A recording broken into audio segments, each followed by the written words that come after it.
All right, so today to deepen with ourselves, we're gonna doodle.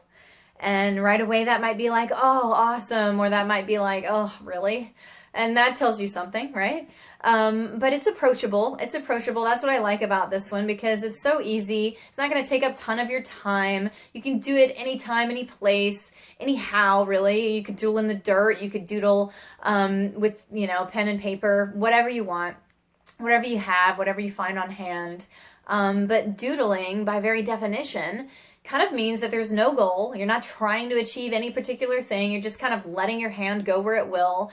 And you're exercising this whole listening principle too, whether you realize it or not. Letting your hand go where it will means that you kind of have to listen to where it wants to go. And I love this as like a meditation. This is a deepening thing to me because it's like a moving meditation that's actually pretty still. You're just moving your hand, but I like moving meditations because they can really help you to let go of your thoughts because you're doing something and there's movement that's happening and you're listening to your body and the movement that your body wants to do, what it wants to do next. You're listening to that, and therefore you can kind of let those thoughts go and really let your mind focus in that wandering place of nothing. Where it's kind of wandering, but it's not wandering on anything. It's like just let everything go, and you're just listening instead, which is like meditation to me. So a lot of really, I can feel nourishing, but even just important insights can kind of just come to you at those times.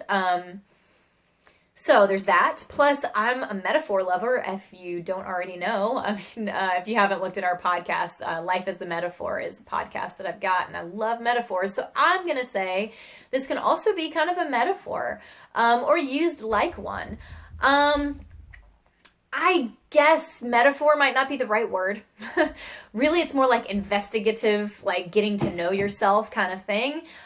Look at how you're drawing over the course of 3 days. How are your doodles for 3 different days? How are they changing, and how did that have anything to do with your mood? I mean, did the first day, was it really choppy and angular, and then the second day it was really flowy and rounded, and that had to do with a mood difference? The first day were you more on edge and irritated and aggravated, and the second day you were willing to go with the flow more and more at peace, which can be more metaphorical to the actual shapes and things that you were making. But sometimes it doesn't go that way at all. Sometimes it has nothing to do with the shapes. You might draw a lot of blocky things one day and then notice the other day that it's more rounded things. And it really had something to do with like, I was more tired this day and less tired that day, and it might not have anything to do with much, but you'd have to just look at it over the course of days and see if patterns emerge, see what you notice, see what you think might be happening, even in those like quick, fast motions of the pen or slow ones. Or another big one is, do you find yourself drawing known stuff? Like every single time that something starts to kind of look like a shape that you recognize, like, oh, that kind of looks like a turtle. Do you want to make it into a turtle? Or does none of your stuff ever look like anything besides total scribble scrabble?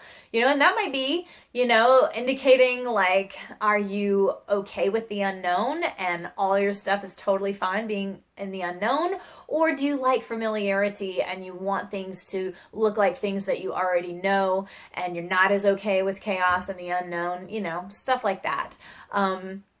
Or not, or not. Like I always say, if that sounds lame to you and you don't want to get into the metaphor, just toss it. I mean, I'm not saying that there's any science to that. It's just, part of asking ourselves about ourselves, part of getting to know us, part of deepening with ourselves is to just try experiments like these and play with it. See what you notice. See if there is any pattern that emerges. Like, oh my gosh, I always, do this angular stuff when I'm really stressed and have a lot on my plate. And I'm only, if I've had like a really good day where I got to do a lot of nourishing things, that's when I do the rounded stuff, or just the opposite, whatever. But we're doodling, we're trying it. It's an experiment. I hope you love it.